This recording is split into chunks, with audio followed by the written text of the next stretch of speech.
ആശുപത്രി തുടങ്ങിയാൽ അവിടെ ചികിത്സിക്കാൻ വരുവാൻ നോക്കുന്നത് സക്കീറൊക്കെ നിന്നിട്ട് നീ സഖാവാണോ കേറിക്കോ എന്നല്ലല്ലോ പറയുന്നത്. നമ്മൾ വികസനം കൊണ്ടുവരുന്നത് എല്ലാവർക്കും വേണ്ടിയാ. ഞാൻ എറണാകുളം മണ്ഡലത്തിൽ നിന്നാണ് വരുന്നത്, TJ വിനോദിന്റെ മണ്ഡലത്തിൽ നിന്ന്. അവിടുത്തെ സർക്കാർ ആശുപത്രിയുടെ മുഴുവൻ കാര്യങ്ങളും നടത്തിയത് P രാജീവല്ലേ. ക്യാൻസർ സെന്റർ തുടങ്ങി, ഡയാലിസിസ് സെന്റർ തുടങ്ങി. ഇവരുടെ പണി തുടങ്ങിയ ആ റിബൺ മുറിക്കുന്നതിനിടയ്ക്ക് രാജീവിനിടയ്ക്ക് വന്ന് ആ കത്രികയുടെ അടുത്തത് നിൽക്കും. ഈ നാടിന്റെ വികസനത്തിന് വേണ്ടി ഒന്നും ചെയ്യാത്തവർക്ക് നമ്മൾ വോട്ട് ചെയ്യണമോ? നമ്മൾ വോട്ട് ചെയ്യണമോ? 25 വർഷം ജയിലിൽ കിടന്ന നെൽസൺ മണ്ടേല ജയിലിൽ കിടന്ന് പാടിയ ഒരു പാട്ടുണ്ട്.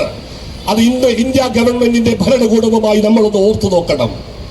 ഒരുവനെയല്ല ഒരായിരത്തെയല്ല, ഒരുമയോടെ കൊല്ലുമിവർ പകലിരുളും മുമ്പേ എല്ലാ നാവുകളും ചങ്ങലയില. ഞാൻ ഒന്നുകൂടി ആ വരികൾ ആവർത്തിക്കുകയാണ്. ഒരുവനെയല്ല ഒരായിരത്തെയല്ല, ഒരുമയോടെ കൊല്ലുമിവർ പകലിരുളും മുമ്പേ എല്ലാ നാവുകളും ചങ്ങലയില. BJPയുടെ രാക്ഷസ കിങ്കരന്മാർ എല്ലാ നാവുകളെയും ചങ്ങലയ്ക്കിട്ടിരിക്കുന്നത് നമുക്ക് മനസ്സിലാക്കാം.